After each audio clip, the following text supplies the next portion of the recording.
Llyfr Glas Nebo, gan Manon Steffan. Enillydd y Fedal Ryddiaith 2019.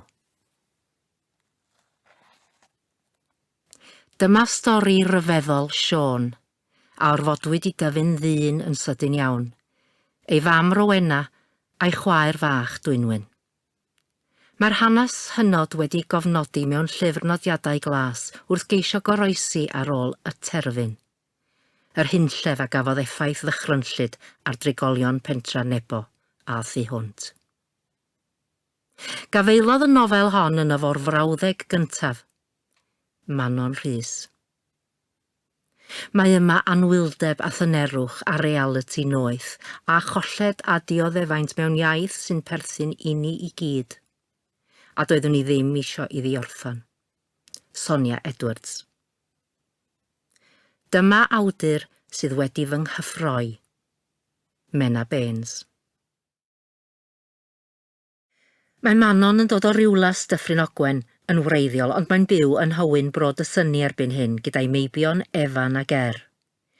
Mae wedi ennill gwobr tir na nog 2 gwaith gyda'r nofelau Trwy'r Tonnau, Prism a Pluen, yn ogystal ag ennill medal ddrama'r Eisteddfod Genedlaethol 2 flynedd yn olynol, 2005 a 2006. Y Lolfa. I Alun Jones, cyfaill mynwesol a golygydd Penigamp. Diolch i bawb yn y Lolfa, yn enwedig Meinir Wyn Edwards a Lefi Gruffydd. I bawb yng Nghyngor Llyfrau Cymru, yn enwedig Huw Meirion. I Aled Lewis Evans. I Efan a Ger am ei caredigrwydd a'i hamynedd. Yn enwedig i Efs, am gael benthyg ei law ysgrifen ar gyfer clawr y gyfrol. Argraffiad cyntaf 2019. Hawlfraint Manon Steffan ar Lolfa Cyf 2019. Mae hawlfraint ar gynnwys y llyfr hwn, ac mae'n anghyfreithlon i lun gopïo neu atgynhyrchu unrhyw ran ohono trwy unrhyw ddull ac at unrhyw bwrpas, ar wahân i adolygu, heb gytundeb ysgrifenedig y cyhoeddwyr ymlaen llaw. Dymuna'r cyhoeddwyr gydnabod cymorth ariannol Cyngor Llyfrau Cymru. Siôn. Mae mam yn deud mae sgwennu fama di'r ffordd ora rwan. Achos fod ganddi hi ddim mynadd i'n ysgu, dwi'n meddwl. Dim mynadd neu ddim egni. Dwi'n yn siŵr pa un, neu os oes na wahaniaeth. Roedd hi wedi bod yn nise hefo fi am awran bob bora. Yr awran pan mae Dwynwen yn cysgu. Pethau fel adio a darllen. Dim beth oeddan ni'n gwneud yn rysgol, dim graffia na thabla na dim byd fel na. Roedd hi'n ynghael i ddarllen llyfrau, ac wedyn i sgwennu amdanyn nhw, ac roedd hi'n marcio nhw efo beiro goch, yn deud lle o'n i wedi camdreiglo neu ddeud rhywbeth gwirion. Ac wedyn ar ôl adio a thynnu, doedd na ddim maths ar ôl i wybod. Roedd hi'n dechrau poeni. Am y beiros hefyd, achos fod hi ddim eisiau iddyn nhw i gyd redag allan o inc. Sgyn i'n byd arall i ddysgu chdi, Siôn, medda hi ddoe. Sa'm pwynt cario ymlaen fel yma. Roedd hi newydd ddarllen drwy'r hyn ro'n i di sgwennu am ryw lyfr rhamantus am ddyn a dynes yn cwrdd ar dren. A dwi'n meddwl bod na rhywbeth wedi clicio ynddi hi. Felly mi ddudodd hi cyn bellad am mod i'n treulio awran yn sgwennu bob dydd, doedd hi ddim am swnio'n arna i eto. Roedd hi wedi cael y llyfr yma ar ôl torri mewn i dŷ yn Nebo, a mynd drwy ddroriau desg fach. Fel arfer, dim ond y pethau gwirioneddol ddefnyddiol da ni'n ei cymryd, fel matchis neu wenwyn llygod neu lyfrau Cymraeg. Ond fe faliodd y llyfr nodiadau yma neu dwylo, a'i droi o drosodd sawl gwaith cyn ei roi yn ei bag. Gei di hwnna, meddai wedyn, ar ôl cyrraedd adra, i sgwennu dy hanes. Llyfr Glas Nebo, meddwn wrth wenu, a chymryd y llyfr o'i dwylo. Roedd y tudalennau'n wag ac yn lân, fel diwrnod newydd sbon. Be? Gofynnodd mam mewn penbleth. Fatha llyfr du Caerfyrddin a llyfr coch hergest. Fel na roedden nhw'n deud yn yr hen ddyddiau. Ro'n i di darllen amdanyn nhw mewn llyfr am hanes Cymru. Llyfrau pwysig, oedd yn deud rhywbeth am hanes yn gwlad ni, ac mae rwan yn rhan o hanes dydy. Glas tywyll ydy siacad o, bron iawn yn ddu. Dwi wedi sgwennu Llyfr Glas Nebo yn fawr ar y clawr. Dydy o ddim yn edrych fel llyfr pwysig, ond dim ond geiriad i pob llyfr, yn y dechrau ac yn y diwedd. Ar ôl hynny dyma fi'n cadw'r llyfr ar y silff ucha, rhag ofni Dwynwen gael gafal yno fo, a mynd ar dôl un tŵ i drio trwsio'r gornal fach sy'n gollwng. Fysach chi'm yn meddwl, ond mae yna lot o ddŵr yn gallu dod i mewn drwy dwll bach fel na. Dim ond lwmp bach o glai oedd o'i angan, ac wedyn sgwar bach o'r tarpolin ar ben hwnnw, tua 2 fodfadd sgwar. Fedrwn ni mond defnyddio un hoelan achos dyna ddim llawer iawn ar ôl gynnon ni, ond mi neith y tro am rwan. Mi ddechreuodd Dwynwen grio, ac mi ath mam i'w nôl hi o'r cryd. Mae yna uffar o olygfa o ben Lyn Tŵ, i lawr am Gaernarfon, lle da chi'n gweld tyra'r castell fatha dannedd yng nghanol dre, ac wedyn y Fennau a Sir Fôn. Dwi'm yn cofio mi fod i Sir Fôn erioed, ond mae mam yn deud mod i 'di bod sawl tro pan o'n i'n hogyn bach. Roedd 'na lefydd braf i fynd am dro medda hi, a threitha del i fynd i drochi'n traed pan oedd hi'n heulog. Ro'n i'n meddwl am hynna ddoe wrth ista ar ben Lyn Tŵ yn sbio allan, ac yn gweld ynys Llanddwyn a'r môr, a'r holl goed a cheia a brwgaich oedd rhyngdda ni a'r dŵr. Roedd hi'n uffar o ddiwrnod oer ddoe, digon oer i wneud i'n ngheg i stemio fatha eira mewn sosban. Ond ro'n i'n gallu meddwl am y bobl stalwm, bechod, mynd allan i'r môr yn ei ceir crand ac yn ista yno drwy'r dydd efo dim byd i'w wneud. Rhoi traed yn y dŵr a bita picnic. Nes i drio peidio meddwl gormod am y bobl yna. Bechod. Wedyn mi nes i glwad mam yn dod allan efo Dwynwen wedi chlymu ar ei brest hi, ac mi ddoes i lawr yr ysgol. Roedd na ddigon i'w wneud heb wastio amser yn meddwl am Sir Fôn a hen ddyddiau. Mae tŷ ni yng nghanol lle wedi marw. Hynny ydi, mae o ganol nunlla, a neb yn dod yma byth, neb yn dod i'n gweld ni. Wel, neb jyst iawn. Yn yr hen ddyddiau, roedd na wra gwraig yn byw yn y tŷ bach o'r enw Sunningdale, rhyw 78 cam o'n lle ni.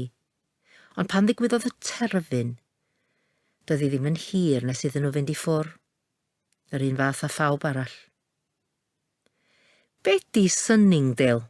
Gofyn i mam ryw dro ar ôl bod yn yr ardd yn busnesu. Enw goc, atebodd hitha. Gat i lonydd i'r lle na, Sionin. Da ni ddim yn berchen arno fo.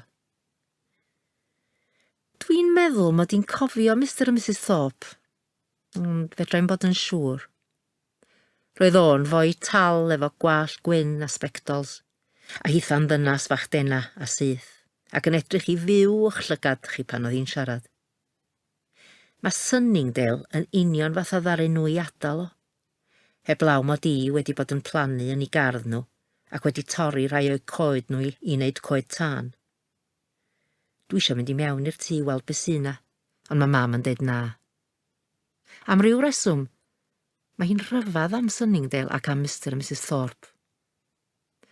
Y gwir ydy, mae'n siŵr i bod nhw wedi mynd am byth.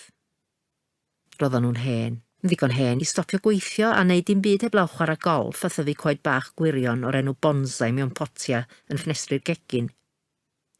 Felly dwi'n reid siŵr i bod nhw wedi cael hyd i'w teulu ac wedi penderfynu sticio'n lle bynnag roedden nhw, yn Lloegr yn rwla ma'n siŵr. Heddiw, ro'n i'n torri briga o'i gardd nhw ar gyfer y tân. Roedd hi'n poeri bwrw, ac mae'r llif angan i finio eto. Roedd mam ar waelod y goeden, Dwynwen ar ei brest yn trio siarad, ac roedd mam yn rhoi'r briga at ei gilydd ar ôl i mi torri nhw, yw gwneud hi'n haws i ni llusgo nhw adra. Mae'n haws i mi ddringo coed ac i fyny i'r to a ballu, achos mae mam yn gloff. Ond mae hi'n dal i ddringo i dol un tŵ efo fi pan mae'n braf neu'n serog. Yn ista yn y goedan, ro'n i'n gallu gweld drwy ffenast llofft Mr a Mrs Thorpe. Llenni efo bloda bach pinc arnyn nhw a gwely wedi gweirio'n dyn ac yn daclus. Cwpwr dillad gwyn, a bwrdd bach bob ochr i'r gwely, a llyfra wedi eu pentyrru'n uchel arnyn nhw. Tit a Sionyn, mi ddaw i'n gawod go iawn mewn munud, medda mam, oedd yn aros am y briga. Mi nes i dorri am ball un arall cyn deud, gynnon nhw lot o lyfra fyny fanna. Dudodd mam ddim byd. A blancedi ar y gwely, dwfed dwi'n meddwl, a 2 o bennydd. Symudais y llif yn araf ac yn galed yn erbyn un o'r briga trwchus. Di ond ddim byd i wneud efo ni, medda mam yn bendant. Ro'n i'n gwybod y dylwn i gael fy ngheg wedyn. Dydy mam ddim yn ddynas i ddadle efo hi. Am ryw reswm, mae torri mewn i dain Nebon wahanol i dorri mewn i Sunningdale, a fedra i ddim deall pam. Mae phenblwydd hi'n 36 mlwydd oed heddiw. Yr hen galendar sy'n gynnon ni, yr un o 2019, pan ddigwyddodd y terfyn. A da ni ddim yn gallu bod yn hollol sicr ein bod ni yn y lle iawn, achos bod y dyddiau pan oeddwn ni'n sâl ar ôl i'r terfyn ddechrau wedi mynd yn 1. Efallai fod o di bod yn dridiau neu'n wythnos neu'n bythefnos, ond dim ots. Da ni wedi dyfalu lle rydyn ni. Dydy mam ddim yn licio dathlu, ond dwi'n meddwl i fod o'n beth mawr. 36 mlynedd yn y byd, ac am 14 o hynna, dwi di bod hefo hi. Mae hi di bod hefo fi. Ti di bod efo fi am dreian o dy fywyd, meddwn wrth daflu brigyn tew i lawr ati. Mi oedd mam yn llonydd wedyn, ac edrych i fyny arna i drwy'r dail. Roedd hi gwallt i'n lyb, ac roedd hi wedi cau ei chot law dros Dwynwen. Fedrwn ni mond gweld pen fy chwaer fach yn ei het flis las. Weithiau dwi'n meddwl i bod hi'n amhosib i rywun fod mor dlws ac mor hyll a mam. Dwi'n gwybod bod hynna'n beth creulon i ddeud. Mae mam yn casau pan mae pobl yn cael ei galw'n hyll, hyd yn oed mewn straeon, a dwi'n methu dall hynny. Cyn bellad a bod y bobl ddim yn clywed o beth i'r ots. Ond mae mam yn deud mai dim ond pobl sy'n hyll ar y tu mewn sy'n gweld pobl eraill yn hyll ar y tu allan. Felly mae'n siŵr mod i'n reit afiach y tu mewn i mi, achos dwi'n gweld mam yn wirioneddol hyll weithiau. Dwi ddim yn gweld lot o bobl, felly falla nad fi ydy'r un gorau i ddeud pwy sy'n hyll neu'n ddel. Ond dwi yn cofio'r terfyn. Ro'n i'n 6 oed, wedi'r cyfan, ac mae 6 mlynedd yn amser hir i hel atgofion. Ond dwi'n meddwl mod i'n cofio merchaid yn edrych fel manw ar gloriau rhai o'r llyfrau. Gwefusau mawr pinc, croen, llyfn, tlws a gwallt meddal del. Mae mam yn reit wahanol. Mae ganddi ryw wynab main efo llygaid mawr a cheg fach a thrwyn sy'n rhy hir i'w wynab. Mae chorff hi'n dal ac yn gry. Ddim yn dew, ond yn galed iawn i gyd, dim rhannau meddal. Cyn y terfyn, roedd hi'n torri gwallt yn fyr ac yn ei liwio'n felyn. Ond mae torri gwallt yn draffath rwan, a does dim posib i liwio fo. Mae o'n tyfu'n drwchus fel blew ci o gwmpas i ffen, yn ddi bitch fel nos mis Tachwedd, a mymryn bach o lwyd fel weirs metal drwyddo. Tybod ydw i'n edrych fel mam? Mi wnaeth i edrych arna i am hir i fyny'n y coed. Ro'n i'n meddwl am funud i bod hi ar fi'n deud wrthai am dorri i mewn i dŷ Mr a Mrs Thorpe wedi'r cyfan, ond troi ffwrdd naeth hi yn y diwedd. Parablodd Dwynwen yn erbyn ei bron. Mae hi'n mynd yn rhy fawr i gael ei chario. Mi fydda i'n mynd i hela fi'n nos, yn trio dal cwningan neu gath wyllt mwyn i mam gael mymryn o gig ar ei phenblwydd. Mae 'na drapia ar gael tatws yn barod. Mi gaiff I ben blwydd go lew eleni. Cwningan ddalish I ddoe. Roedd hi'n gwingo yn y trap mewn gyrheiddish I, bechod. Felly mi laddis I efo nghyllall bocad reit sydyn a dal y gwaed mewn potal. Mae mam yn rhoi'r gwaed fel saws efo tatws weithiau, achos I fod o'n gwneud iddi deimlo'n gry. Roedd hi'n gorfod I yfad a weithiau pan oedd Dwynwen ar ei bron hi bob munud, achos does na'n posib gwneud llaeth heb gael lot o fwyd. Weithiau byddai mam yn yfed hanner cwpan ohono fo, ac yn cyfogi'n syth bin. Mi flingis i'r gwningan a mynd â hi adra, a dweud, "Penblwydd hapus, mam." Ro'n I wedi nôl y cardyn penblwydd yn y bora, ac wedi roi o ar y silff ben tân. Mae yna lun o gar rasio ar y cardyn a "Happy birthday 6 today" wedi sgwennu arno fo. Ond diolch moch. Dyna'r unig un sydd ar ôl. Roedd gen I 13 cardyn penblwydd, ond mi benderfynon ni losgu'r gweddill ar ôl y terfyn, achos doeddan ni'n gwybod dim byd bryd hynny. Dim hyd yn oed sydd wedi hel pricia sych drwy'r haf mwyn gallu dechrau tân yn y gaea.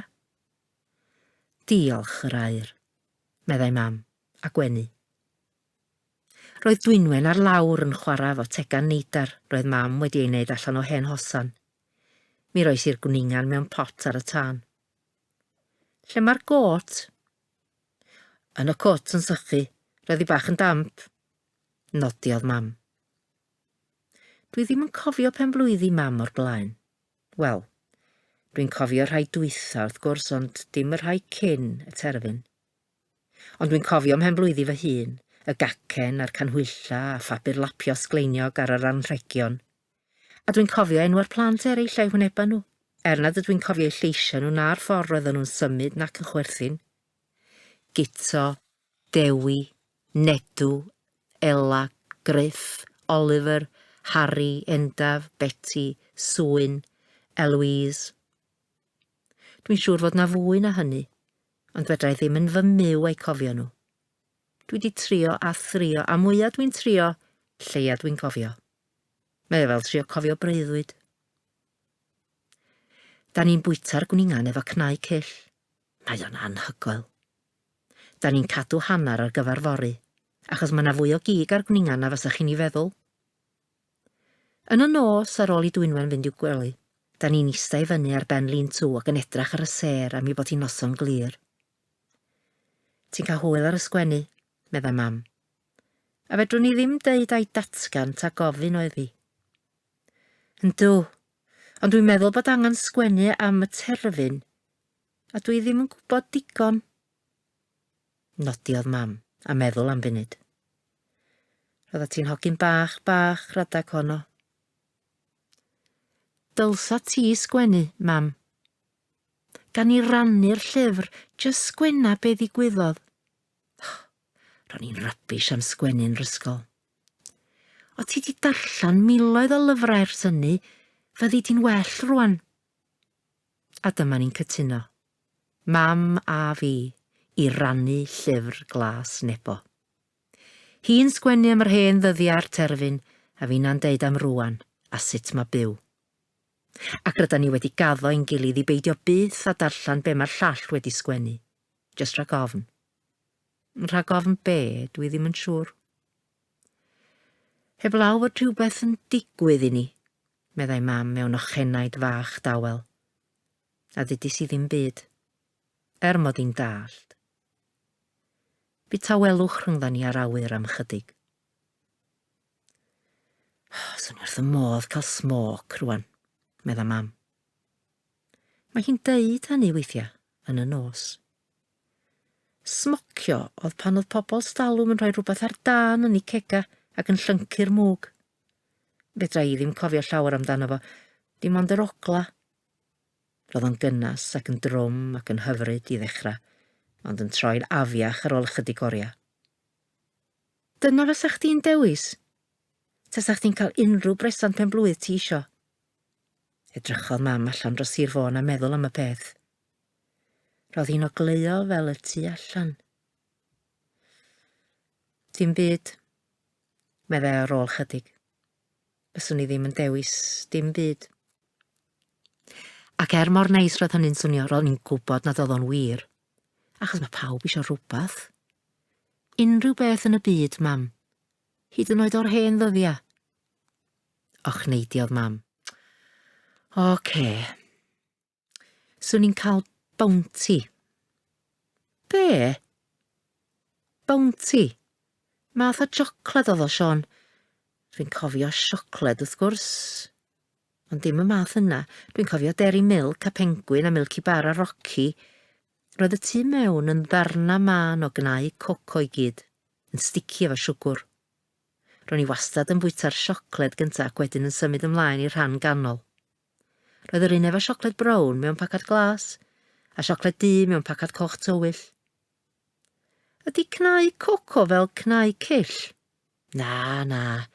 Mae gennyn nhw flas melys, ac maen nhw fel dafna man i gyd wedi sticio at ei gilydd. Mi nes I ddyfaru wedyn mod I 'di gofyn, achos mae mam yn mynd yn dawel ar ôl siarad am yr hen ddyddiau. A dydy o ddim yn dawel fel tawelwch gweithio, ond yn dawel fel tawelwch lle does dim geiriau sy'n ffitio. Do'n i'm yn meddwl am y peth sti, meddai ar ôl tipyn. Doedd neb yn gwneud. Jyst cerad I mewn i'r siop neu garage ac os oedd bar o jocled neu fag o grisps yn cymryd i'n ffansi ni, roeddan ni'n 'i brynu fo. Mae'n ysgwyd I ffen. Hyd yn oed os oeddan ni'm yn llwcu. Ond pam? Dyma fi'n gofyn. Dwi'm yn cofio, mae mam yn atab. Mae'n dawel am funud ac wedyn yn deud. Am I fod o yna, ma'n siŵr. Rowena. Dwi ddim yn gwybod lle ddechrau, felly am hwn I fod o'n... Dwi ddim wedi arfer sgwennu. Dwi heb wneud ers blynyddoedd yn arbennig yn Gymraeg, ond dwi'n dechrau teimlo'n... Mae'n dywyll iawn heddiw, ac mae'n gwneud I mi feddwl fod... Dwi wedi trio sgwennu pethau lawr o'r blaen, ond dydy o byth yn gweithio. Dydy o byth yn teimlo fel oedd pethau go iawn pan dwi'n I ddarllen yn ôl I mi fy hun. Mae'n teimlo fel petai o wedi digwydd I rywun arall, mewn byd oedd ddim yn fyd go iawn, ac mae yna gymaint o eafa wedi mynd heibio ers y terfyn. Felly dwi ofn os nad ydw i'n I sgwennu fo rwan, naw na I byth. Mi ddigwyddodd o'n sydyn, y terfyn. Waeth I mi ddeud rwan rhag ofn I chi gael eich siomi, dwi ddim yn gwybod yn union be ddigwyddodd. Roedd Siôn wedi bod yn yr ysgol, a finna wedi bod i'r gwaith. Ro'n i'n gweithio mewn siop trin gwallt yn y pentra, yn torri gwallt hen ferchaid a phlant bach rhan fwyaf. Byddai'r merchaid ifanc a chanol oed yn mynd i'r salon yn dre. Ond ro'n i'n hapus, achos o'n I ddim yn gweddi'r salons crand, ac roedd Genor, oedd pia'r salon, yn gadael I mi gadw oriau ysgol, fel mod i'n gallu bod wrth y giat I nôl Siôn bob dydd. Weithiau, os oeddan ni'n brysur, byddan ni'n mynd yn ôl i'r siop trin gwallt wedyn, a Siôn yn ista ar un o'r cadeiria wrth y sincio golchi gwallt ac yn siarad yn hen ffasiwn efo'r merchaid. Roedd o'n gwybod sut oedd cael pint boeth allan ohonyn nhw. A byddai Genor yn cadw crisps a penguins yn y cwbwrdd bach o dan y sinc yn arbennig ar ei gyfer o. Ffein doedd Genor. Wedyn, un diwrnod, mi ddaill y newyddion ar y radio. Roeddwn I wastad yn gwrando ar y radio wrth weithio. Bod na gwpl o fomia di cael ei gollwng ar rai o ddinasoedd mawr America.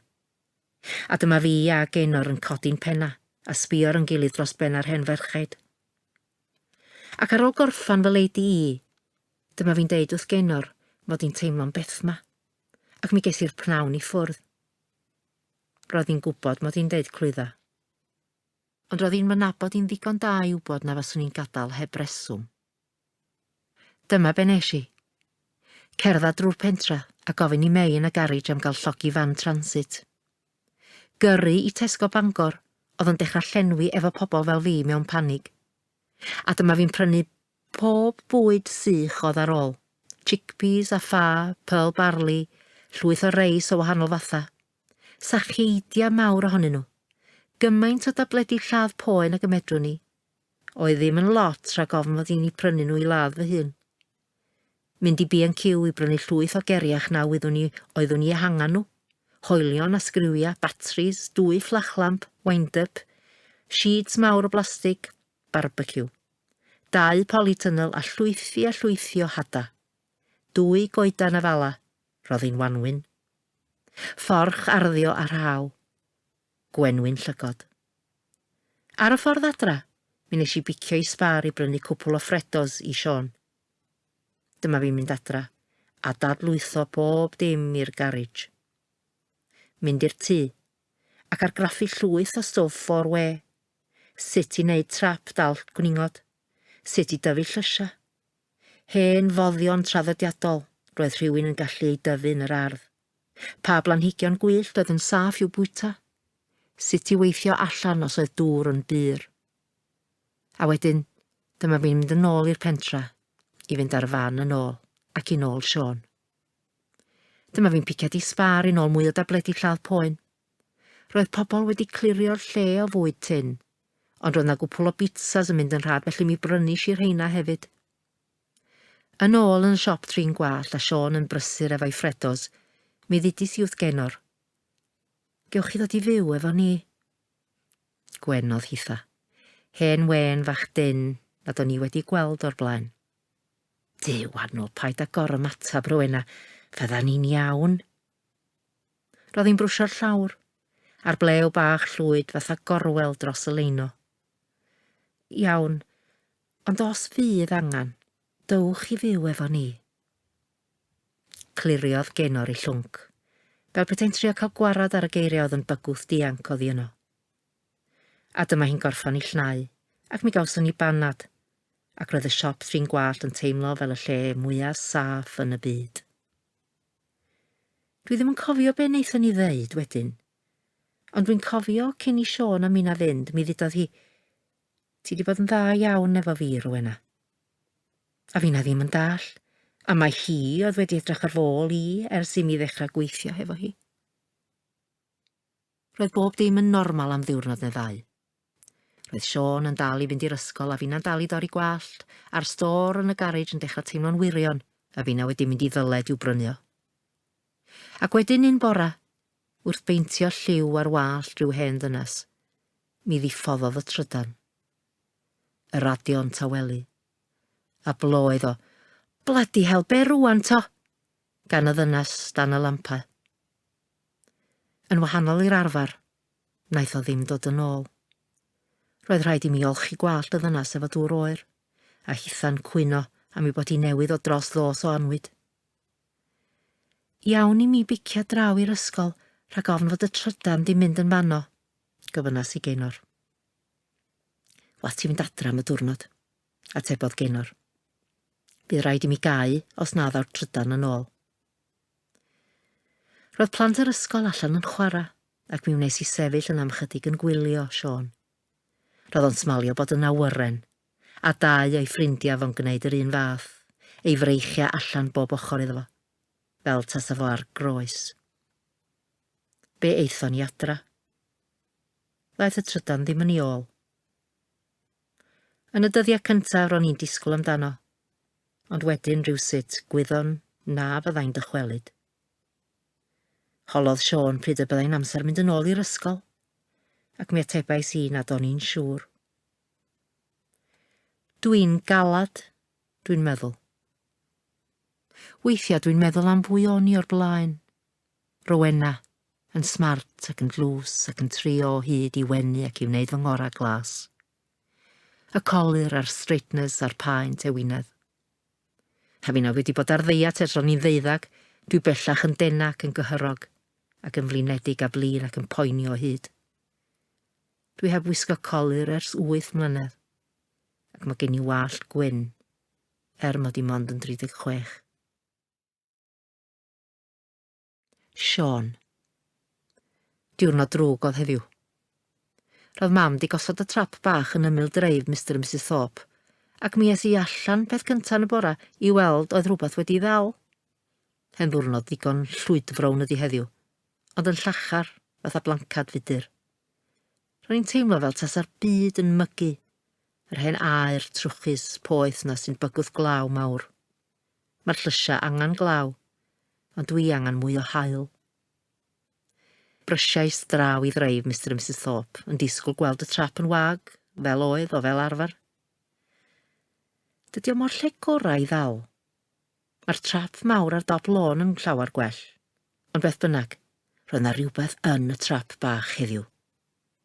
Wrth fynd yn agosach ato fo, ro'n i'n gweld mai sgwarnog oedd o, achos bod yna rhywbeth brownllyd yn ei got lwyd o, ddim fel cwningan, ac roedd o'n fawr fel cath. Mi glywodd o fi'n dod, mae'n rhaid, achos mi ddechreuodd neidio o gwmpas yn wyllt bost I bawan ôl o'n sownd yn y trap.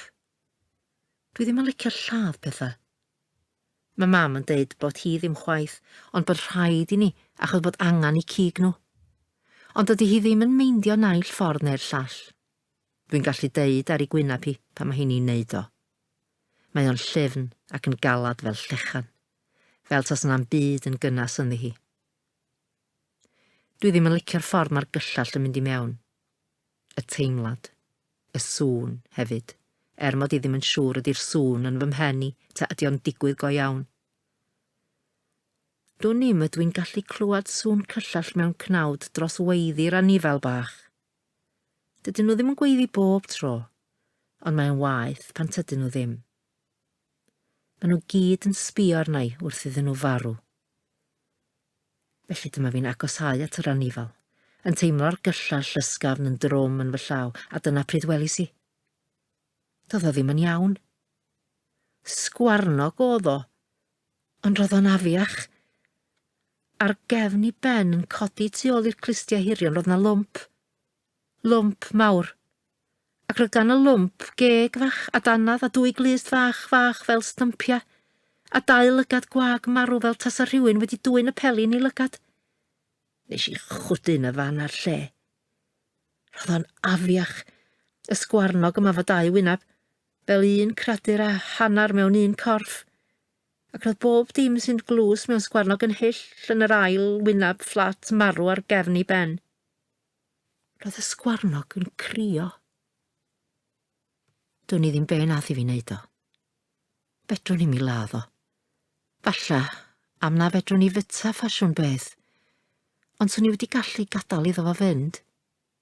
Ond fedrwn I ddim gwneud hynny chwaith, dwi'm yn siŵr pam. Mi eisi shed Mr a Mrs Thorpe, sy'n ogleuo fatha paent a ffren. Roedd o'n dal yr un fath ag oedd o flynyddoedd yn ôl, heblaw mod I wedi benthyg rhai o'r tools a'r hen gryman. Mam oedd yn gwneud I mi ddeud benthyg, achos ro'n i'n gwybod na faswn I byth yn gorfod I rhoi nhw nôl. Roedd na hen gynfas wen yna, yn stremps paent I gyd. Dyma fi'n mynd â hi at y trap ac yn penlinio wrth y sgwarnog. Dyma fo'n agor I geg fel tasa fo'n gweiddi, ond doedd na ddim sŵn yn dod allan. Lluchiais y flanca dros y sgwarnog a nadal I ben o ei goes yn y golwg. Roedd o'n llonydd. Ac yna, dyma fi'n defnyddio darn o bren I agor danodd y trap a thynnu'r troed y sgwarnog yn rhydd. Wnaeth o ddim rhedag I ffwr. Mi godis I o yn y flancad a mynd â fo yn fy mreichia i'r shed. Doedd o ddim yn teimlo dim gwahanol I unrhyw sgwarnog arall, heblaw I fod yn crynu. Bysach chi ddim wedi deud fod ganddo fo ail wyneb o gwbl. Ar ôl I adael o yn y shed, mi eisi allan a hel pethau neis, meddal, gwair a dail a ballu, iddo fo gael gwneud gwely bach os oedd o isio. Roedd o'n cuddiad y tu ôl I un o'r cypyrdda. Mi arhosais am ychydig I weld o I allan, ond ddoth o ddim. Felly mi es I allan a chau'r drws ar fy ôl. Ges di rhywbeth? Gofynnodd mam pan es I mewn i'r tŷ. Roedd hi di bod yn hel dalal poethion I ginio, ac roedd hi'n dal I wisgo'r menig. Doedd o ddim yn iawn, atebes I na. Llonyddodd mam ac edrychodd I fyny arnai. Roedd gan efo 2 wyneb. Be? Ar gefn I ben roedd na wyneb arall. Gwynab di marw. Edrychodd mam I lawr wedyn ac anadlodd allan yn hir. Oedd o di brifo. Dim lot, nes I adael efo fynd. Nodiodd mam. Dwi ddim yn gwybod pam nes I ddim deud y gwir wrthi am y sgwarnog yn y shed. Dwi ddim yn meddwl fysa hi di dallt. Blydi wylfa, medda mam wedyn. Dyna ddudodd hi pan welodd i'r babi llwynog heb goesa ôl, a'r wiwar efo hanner ei ffen ar goll. Dwi ddim yn siŵr be mae o'n feddwl, achos dydy o ddim mewn llyfrau, a dydy hi byth yn teimlo fel yr amser iawn i ofyn. Siôn. Dwi heb sgwennu'r sir achos doedd gen I ddim byd I ddeud, ond mae gen I rhywbeth rwan. Dwi wedi darllen y llyfr o'r blaen. Gael bioleg ydi enw fo, ac mae yna lun o sgerbwd ar y ffrynt. Weithiau da chi'n gallu darllen pethau ond ddim I dall nhw, neu da chi'n meddwl bod chi'n I dall nhw, ond pan da chi'n mynd yn hyn, da chi'n sylweddoli bod nhw'n hollol wahanol I be da chi'n meddwl. A dyna ddigwyddodd heddiw. Roeddan ni wedi treulio'r boran trwy siat trapia yn y cae, ac wedyn mi ddudodd mam I bod I am fynd am nap efo Dwynwen, ac y dylwn ni ddarllen neu sgwennu. Felly mi agorais i'r llyfr ar 15 tudalen 62, At Genhedlu. Ro'n I wedi darllen ac wedi hannar deall y geiriau o'r blaen. Am y sperm yn mynd at yr wy, a hwnnw wedyn yn ymblanu yn leinin y groth, a babi bach yn tyfu tan I fod yn dod allan. Ond nes I ddim rhoi dau at ei gilydd, achos ro'n i'n gwybod mai dim ond dynion oedd efo sperm, ac ro'n i'n gwybod fod angen sperm I wneud babi, ond feddylus I ddim bod hynny'n wir am Dwynwen. Mi ddarllenisio eto, rhag ofn mod I wedi ei gael o'n anghywir, ond do'n I ddim. Ac mae o'n gwneud synwyr hefyd achos yn rhai o'r llyfrau eraill, fel O Ddawns I Ddawns ac yn Hanes Dewi Sant, pan mae'r dyn drwg o'r enw Sant yn treisio non ac yn creu dewi, mae'r genod yn mynd I ddisgwyl babi ar ôl bod efo dyn. Ond ydi mam heb weld dyn ers blynyddoedd. Felly, dwi'n I'm o ble mae Dwynwen wedi dod. Siôn. Dwi wedi bod yn meddwl ers tro dwytha. Meddwl am yr holl bethau dwi ddim yn gwybod. Dwi ddim yn gwybod pan bod y llyfrau'n siarad am fyd gwahanol, a pan bod rhai o'r anifeiliad yn od. Dwi ddim yn siŵr pan bod y bobl yn y llyfrau'n siarad efo'i gilydd o hyd ac yn mynd allan ac yn cael ffrindiau a chariadon, ond mod I a mam a Dwynwen mond yn gweld yn gilydd. A dwi ddim yn gwybod sut I ofyn I mam pan mae I hwyneb hi fel llechan o hyd a'i geiriau hi mor bryn. Mae gwdig yn dofi. Dwi wedi galw'r sgwarnog efo 2 wyneb yn gwdig. O hen lyfr ges i'r enw, llyfr mam o'r ysgol. Mae henw hi, Rowena Williams, wedi sgwennu ar y blaen a blwyddyn 11 o dano fo. Mae o'n llyfr anodd, a dwi ddim yn licio'r cymeriadau dwi fod I licio yn y stori. Boi o'r enw Harry sydd ddim yn gwybod pa mor lwcus ydi o, a hogan o'r enw Greta sydd ddim yn ddigon dewr efo'r boi mae hi'n I garu. Ond dwi'n licio gwdig. Mae o'n dew ac yn chwythig ac yn normal. Felly dwi wedi enwi'r sgwarnog yn gwdig, achos sa bod fel na'n braf iddo fo. Dydy mam ddim yn licio sgwennu. Mae hi'n deud fod popeth mae hi'n I ddeud yn swnio'n chwythig. Ddim fel yn y llyfrau, a mod i'n dda achos mod i'n rhoi brawddega o ddeialog I fewn a ballu ac yn sgwennu fel da ni'n siarad go iawn. Dwi'n yn siŵr mai dyna'r ffordd ora o sgwennu, achos mewn rhai hen lyfrau maen nhw'n sgwennu fel hyn. Dyma yw y ffordd o ysgrifennu'r Gymraeg mewn ffordd gywir. Ac mewn rhai llyfrau, dyma di'r ffordd o sgwennu Cymraeg cywir. Ond dwi'n mynd â pethau bellach fyth achos fel hyn swn i'n I ddeud o.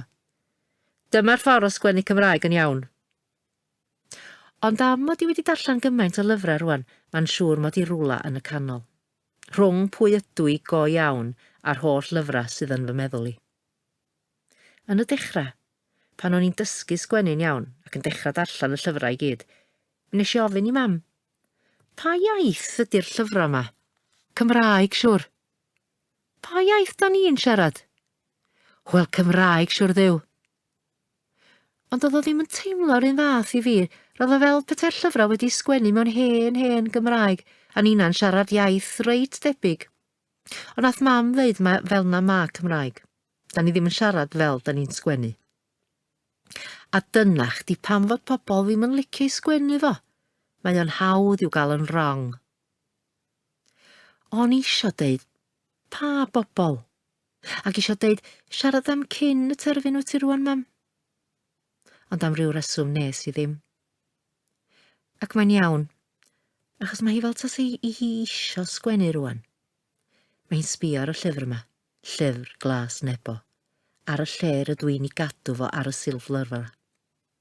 Dwi'n meddwl bod na lawer o bethau i gael ei deud, llawer o bethau mae hi angan i sgwennu. Rowena. Dwi eisiau siarad mwy am Genor. Roedd yr arogl siop trin gwallt yn ei dilyn hi fatha ysbryd, peroxide a siampŵ almwn, a'r ogla arall na, gwallt llaeth mewn llinellau ar y leino. Doeddwn i ddim yn hoff o arogleuon fy nghartref pan oeddwn i'n hogan fach, ond roedd arogl y siswn arian yn gynnas a chysurlon, fel rhyw fath o adra. Mae yna gymaint o bethau i'w dweud am pwy oedd Genor, ac am beth oedd hi'n ei olygu i'w phobl. Gwyddai rywsut pryd i sgwrsio a pryd i dewi pan oedd hi'n ymdrin ar merchaid yn ei chadar. Weithiau, byddai rhywun angen clywed parabl di-ddiwedd am bris moron, a thwrwr loria lludw yn y bora, a'r holl siopa oedd yn cau yng Nghaernarfon. Ac weithiau, ddim yn aml, ond yn amlach nag y byddai rhywun yn ei ddisgwyl, byddai'n gadael yr aer yn wag, yn dawel, mwyn i'r ddynas yn y gadair gael cyfle am ollyngdod.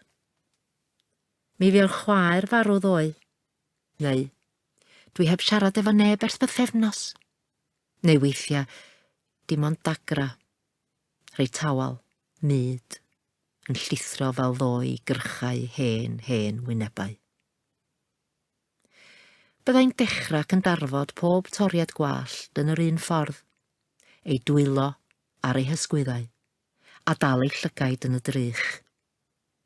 Genor oedd yn berchan ar y caredigrwydd roedd rhywun wastad yn gobeithio amdano gan feddyg, ond byth yn ei gael. Da chi'n ffeind iawn, mentrais rhyw dro, yn edrych ar ôl pawb. Gwenodd Genor mewn syndod. Dwi'n meddwl mai natur hi oedd caredigrwydd.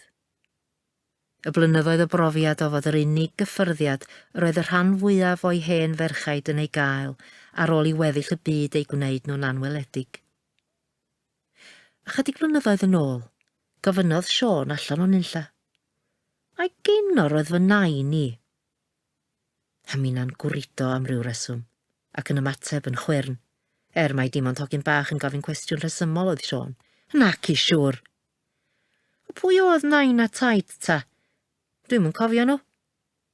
A dyma fi'n llyncu, mod i ddim yn crio lot erbyn hynny achos mod i wedi dechrau caledu. Mi fysa Genor wrth ei bodd sa ti'n meddwl amdani fel nain.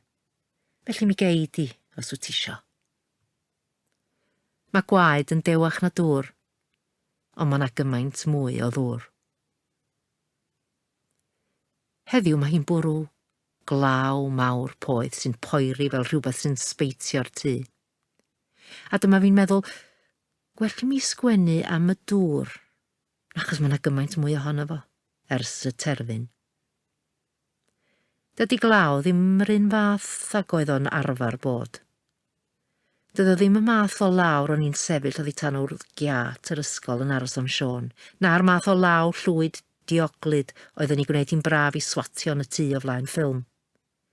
Mae o'n ddig, dim jyst y glaw, y tywydd i gyd. A deud y gwir dyma chi beth arall am y terfyn. Heb lawer o fywyd ar ôl, heb bobl a radio a Facebook, dwi'n gweld emosiynau dynol ym mhob man. Mae cae tatws yn glen ar ddiwrnod braf o Wanwyn. Y tŷ wedi cael llond bol ac wedi caniatáu twll yn y to. A'r tywydd o hyd yn greadur anwadal, angharedig, fel dyn sy'n colli ei dimpar dros ddim. Dwi'n meddwl amdano fo fel na. Tywydd, hefo ty fawr. Y diafol wrth fy nrws. Mae o'n greulon yn y gaeaf, yn pwdu ac yn rhewi, eira tawel, trwchus yn ein caethiwo ni i'r tŷ. Ond mae'r haf gymaint yn waith. Dyna pryd mae gwres ei dymer yn chwilboeth, yn lladd planhigion, ac yn dwyn dŵr efo tân ei greulondeb.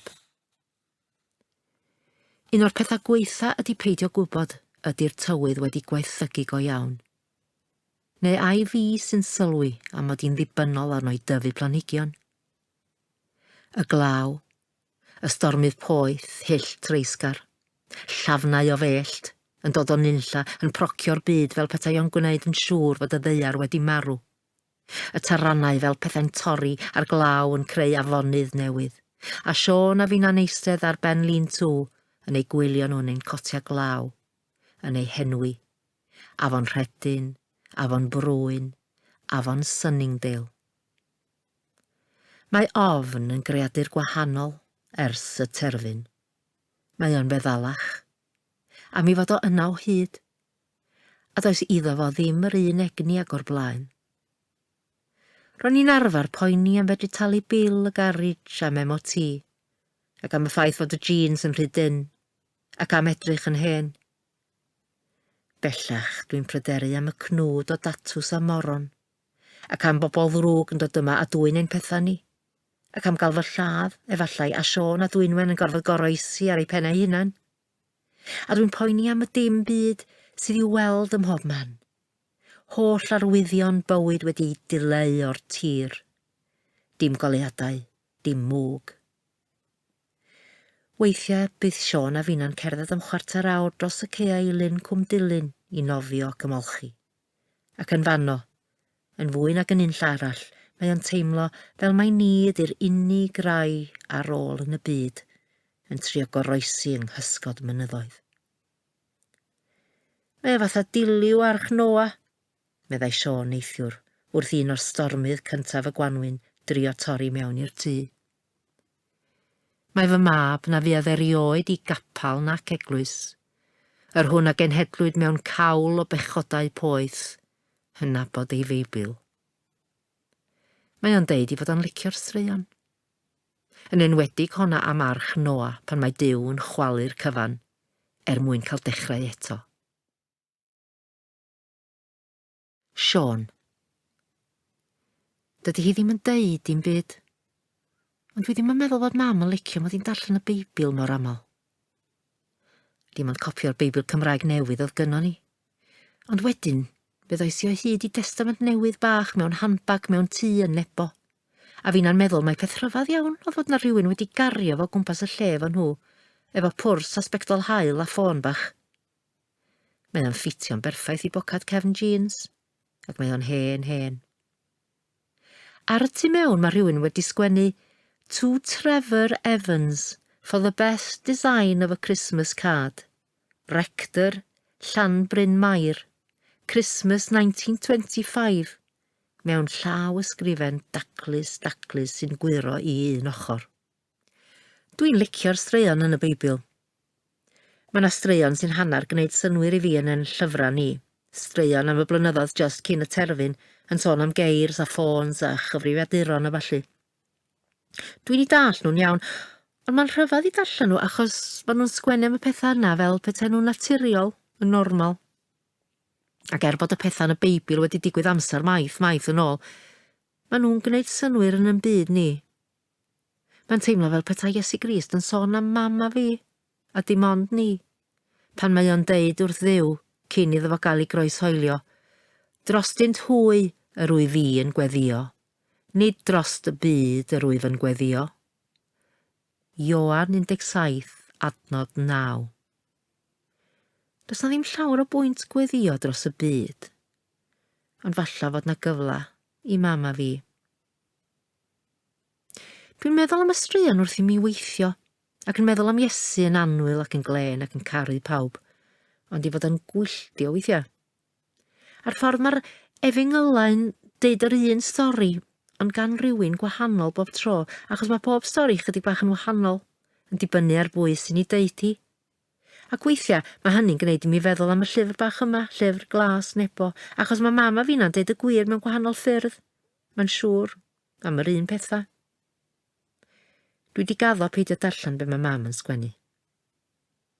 Un o fy hoff bethau am Iesu Grist ydy'r ffordd naeth o ama Duw yn y diwedd, pan oedd ar y groes, ac mi ddudodd o, fy niw, pa ham ymgadewaist.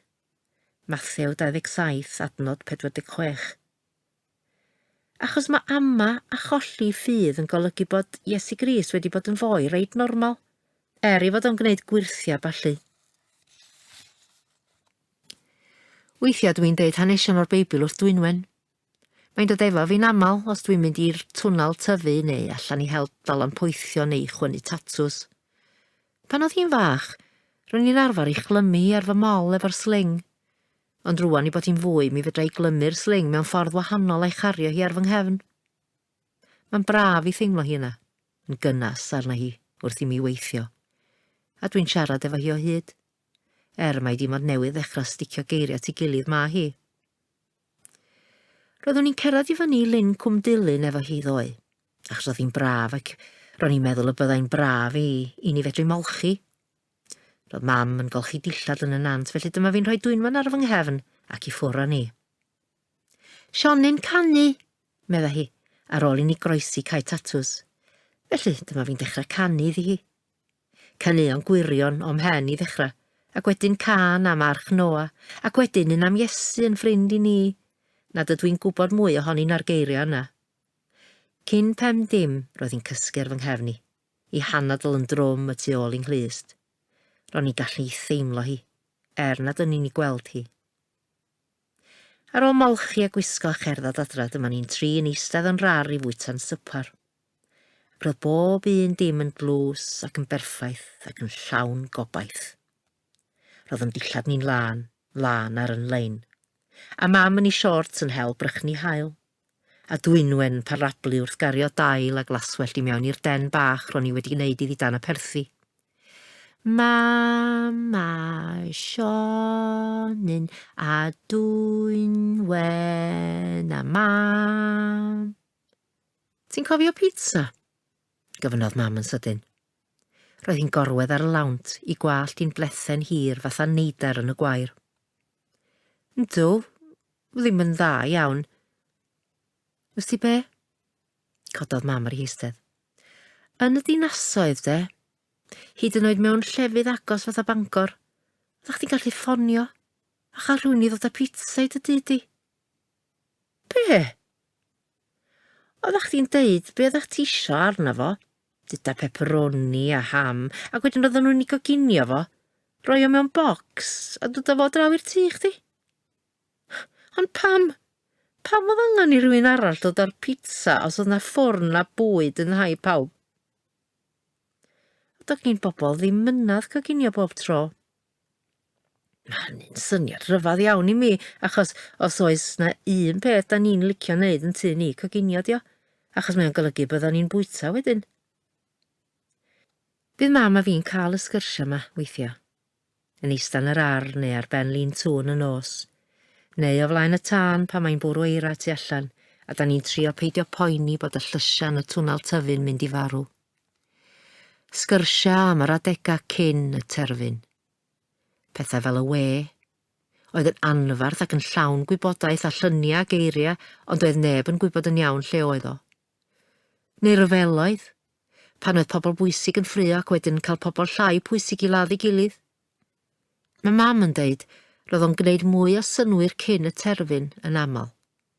Ond dwi'n meddwl i bod hi'n golygu fod o ddim yn gwneud llawer o synwyr ar ôl y terfyn, ac efallai fod y ddau beth yna chydig bach yn wahanol. Meddylia taswn ni'n gallu ffonio am bita rwan. Dyd eisiau gwen fawr ar fy wyneb. Dydw i'n cofio blas pizza. A mae yna sŵn da i'r gair, sŵn heulog cynnas. A rhywun yn dod yma efo'n mawr i ni mewn bocs. Ysgwydodd mam i ffen yn syth. Fyswn i ddim sdi. Fyswn i'n mynd yn ôl i fyw fel na. Gwenodd arna i, wedyn. Gwen fawr oedd yn gwneud iddi edrych fel tas ei ddim yn ddigon hen i fod yn fam i mi. Da ni'n gwneud yn oce, dydan? Nodiais. Dan siŵr. Da ni'n neud yn iawn. Edrychodd y ddau ohonon ni draw ar Dwynwen. Oedd yn canu rhyw gân wirion ro'n i wedi chyfansoddi ddi rhyw dro. Arch Noa, mae'n dechrau bwrw glaw. A dyma hi'n taflu'r dail i fyny'r awyr, fel i bod nhw'n disgyn fel glaw am ei phen. Chwarddodd mam. Cofia di, swn i'n gwerthu'r tŷ yma bob dim sydd ynddo fo am sausage roll. A dyma ni dau'n chwerthin, a gorwedd yn ôl yn y gwair i wylio'r sêr cyntaf yn torri drwy'r glas. Rowena. Dydw i heb esbonio'n iawn am y llyfrau. Yn y dyddiau cynnar oedd hyn, ar ôl i'r trydan ddiffodd, ond cyn i'r cwmwl ddod. Proses oedd y terfyn, nid un foment. Ac roedd hyn ar ddechrau'r terfyn. Dyma fi'n penderfynu mynd i lawr i'r pentre, i weld beth yn digwydd.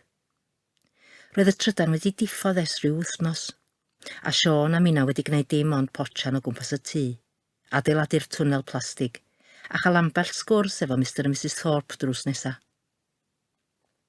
Roeddwn ni yn yr ardd efo Mr Thorpe, pan ddudodd o, "You could pop down to the village, you know. Susan and I could watch Siôn, or if you need to go and pick someone up, bring them here."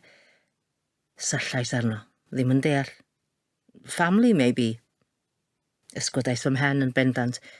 "No family." "No parents?" mentrodd Mr Thorpe yn dawel, yn meddwl efallai am ei feibio neu hun. Mae yna rai pethau sydd angen eu cofnodi yn Llyfr Glas Nebo. Mae yna rai pethau sydd ddim. "No parents. I'm nobody's daughter." Nodiodd Mr Thorpe a deud, "Well then, if it's just down to the village to see what's happening." Wythnos ynghynt fyddwn i ddim wedi ystyried y peth. Gadael fy machcan bach efo dau o hen bobl oedd bron yn ddieithriad. "We'll just play in the garden. I could show him my shed, and if you would... Well, if there's any food for sale down there, we'd pay you, of course."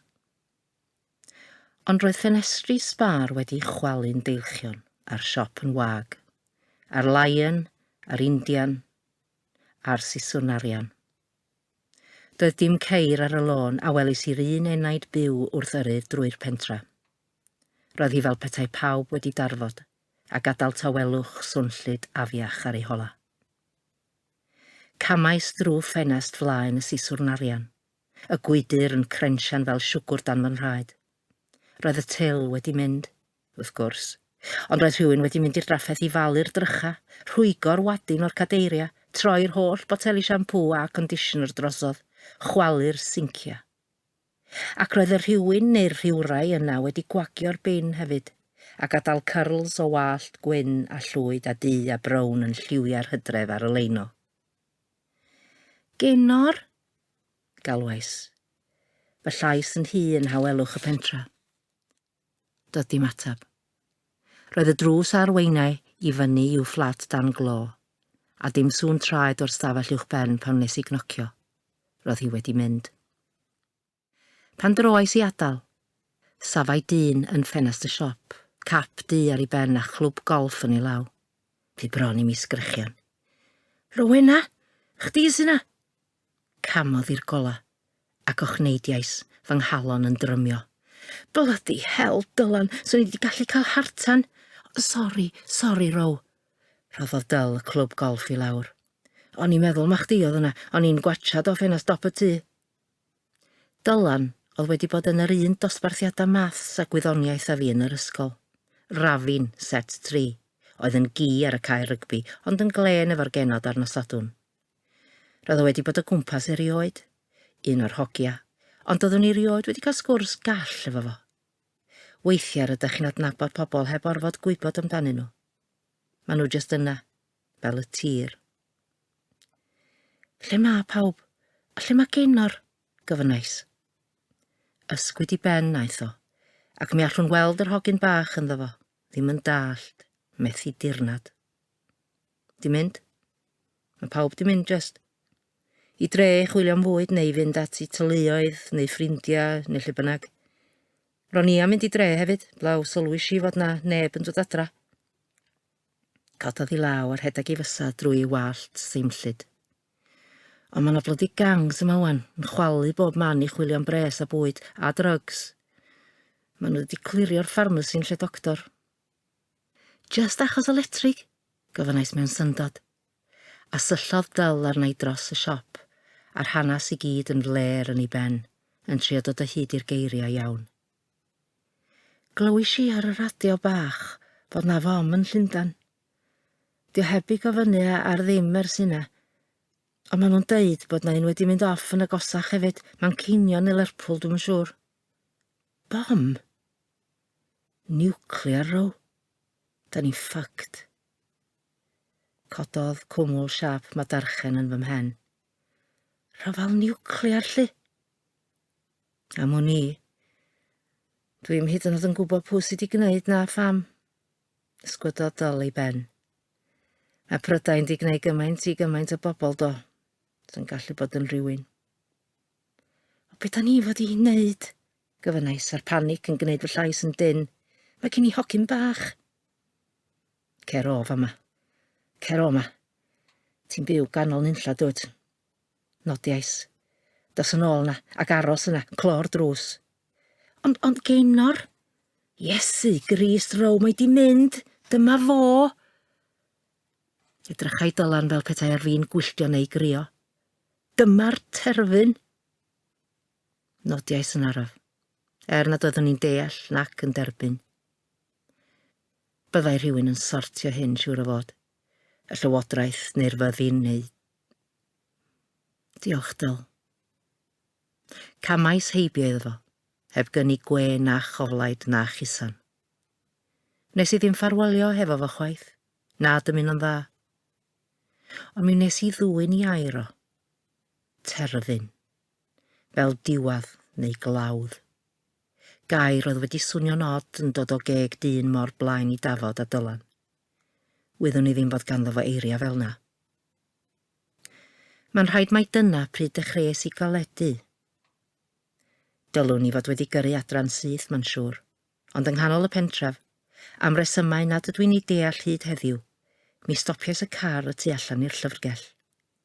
Roedd y ffenestri o leiaf yn dal yn gyfan, ond roedd y drysau wedi rhwygo o'i lle. Camais I mewn i'r llyfrgell. Roedd rhywun wedi mynd ar llyfrau garddio, a'r llyfrau self-help, a hefyd am ryw reswm yr holl hunan gofianna. Roedd y silffoedd agosaf at y drws yn dal y llyfrau Cymraeg. Dechreuais I cario nhw'r car, llwyth ar ôl llwyth ar ôl llwyth ar ôl llwyth, llenwi cist y car a'r sedd gefn nes fod y silffoedd yn foel a glân. Gyrrais adra gydag arogl papur yn lleddfu'r ofnau, a phwysau'r geiria yn gwneud y car yn drwm. Nodio naeth Mr a Mrs Thorpe pan ddudis I wrthyn nhw beth ddudodd dyl, fel petai nhw wedi amau hyn. Troi at ei gilydd wedyn, a gwenyn drist. Rhoddodd Mr Thorpe law drom ar fraich I wraig. Well, that's that, meddai hitha, fel diweddglo. Roedd ganddyn nhw ddau fab rywle yn ne Lloegr, un yn Llundan, dwi'n meddwl. Byddwn i'n arfer I gweld nhw cyn y terfyn, yn dod I ymweld â'i rhieni yn yr haf, a byddwn nhw'n sbecian arnyn nhw, yn snob o chwith, yn ei barnu nhw am acenion crand eu plant, yn ei dillad Bowden a'r moduron 4x4 glân hyll yr oedden nhw'n I gyrru. Doedd Mr a Mrs Thorpe ddim yn gweld dillad crand a cheir welwch I fi yn yr eiliad yna o law hen ddyn ar fraich ei wraig. Ei babis roedden nhw'n I gweld, ogla llaeth a chroen meddal I gyd. Plant yn dysgu cerdded a reidio beic a darllan, a rhywbeth ofnadwy'n ffrwydro rhyngddyn nhw. Dwi'n cofio'r eiliadau na o ddim byd ond anyddol rhwng Mr a Mrs Thorpe. Cyffyrddiad. Llonyddwch. A wir I chi doedd dim byd yn drosach na'r gefnlen, fy ngardd I, a'r coed yn y cefndir, Caernarfon ac Ynys Môn ar y gorwel, a chwm dilyn yn ein gwarchod ni o'r ochr arall. I mi roedd popeth fel y dylai fod, a'r gwanwyn yn ffeind o'n cwmpas ni. Roedd hi'n anodd deall gwirionedd bomiau'n disgyn o awyr mor fendigedig o las. Ddaru nhw ddim crio, David a Susan Thorpe, ddim ond blaena ni beth bynnag. Fe suddodd Susan i'r gwair a Siôn ailafal yn y gêm ceir bach metal yn brwydro drwy jyngl y glaswell. Daeth David at y car i fy helpu gario'r llyfrau'r tŷ. I don't know why I only bought the Welsh books, medda fi, gan chwilio am rhywbeth i'w ddweud. I don't read a lot, to be honest. Penliniodd David i osod y llyfrau mewn pentwr yn erbyn wal y stafell fyw. Angharad Price, Saunders Lewis, Dewi Prysor. Arhosodd yna am chydig, a gwthio'i sbectol yn ôl ar hyd i drwyn. Ro'n i'n meddwl i fod o'n crio, ond wedyn mi ddudodd o. I suppose instinct makes you say that which you're most in danger of losing. Y noson honno, fe sgwennais i'r geiriau yna ar gefn hen dderbyneb, a'i sticio ar yr oergell efo magnet bach siap blodyn. I suppose instinct makes you say that which you're most in danger of losing. David Thorpe, Mai, 2019. What, the books? Gofynnais yn methu deall. Your mother tongue, atebodd David, a chlais yn ei lais. Roedd rhaid i darllen wrth gwrs, nofelau i ddechrau, a geiriadur yn fy ymyl wrth drio deall rhai ohonyn nhw. Dyna ddim llawer o lyfrau blant yn y tŷ, felly dechreuais ddarllen y nofelau allan yn uchel i Siôn gyda'r nos, nad oedd o'n ei deall nhw i gyd i ddechrau. Ond oedd o ddim yn hir yn dod. Erbyn i fod o'n 10, roedd o'n darllen Cysgod y Cryman am yr eildro ac yn gwybod darnau o mochyn gwydr ar ei gof. Dyna ddigwyddodd pan mae unig addysg fy mab oedd trin y tir a darllen llyfrau Cymraeg. Roedd Siôn yn darllen popeth ac yn gallu edrych ar ôl ei hun erbyn yr oed y byddai wedi dechrau yn yr ysgol uwchradd, yn yr hen fyd. Gwyddai gymaint yn fwy nag y byddai'r ysgol wedi ddysgu iddo. A finna, wrth gwrs, yr un dwp anweledig o set isaf yr ysgol, yr un oedd yn defnyddio geiriau Saesneg ac yn torri gormod o reolau gramadeg i'w wneud yn dda. Yr un y dywedodd Miss Elis Cymraeg amdanau yn fy adroddiad blwyddyn 8, iaith fratiog, lafar ac anghywir sydd i'w gweld yng ngwaith Rowena fel arfer. Wel, dwi wedi darllen y llyfrau i gyd, droion, a dwi'n dallt beth ydy cywirdab rwan. Dwi'n nabod T.H. Parry Williams a Kate Roberts a ceiriog. Dwn i ddim lle mae Miss Elis Cymraeg bellach. Wedi marw, ma'n siŵr. Ond dwi'n dal yn flin efo hi am ei diffygion. Petai'r terfyn heb ddigwydd, byddwn i'n dal i feddwl nad rhywbeth i fi oedd y llyfrau yma, nad oedden ni'n ddigon da i'w hawlio nhw. Mae yna gymaint o eiriau na fyddwn ni'n gwybod o'i herwydd hi. Mae yna restr ar y wal uwch ben y silben tân. Restr o eiriau newydd sbon i Siôn a fi. Prin iawn rydyn ni'n ychwanegu ati erbyn hyn. Ond weithiau, dwi'n edrych ar y wal ar y geiriau roddwyd i ni ar ôl i'r golau ddiffodd. A dwi'n meddwl am yr hyn ddudodd Mr Thorpe. Weithiau dwi'n adrodd y geiriau'n uchel i'r tawelwch, ac mae o'n swnio fel y shipping forecast oedd ar y radio yng nghanol y nos ers talwm, yn adrodd hanes y tywydd o bell i ffwrdd. Adwain. Digofaint. Einioes.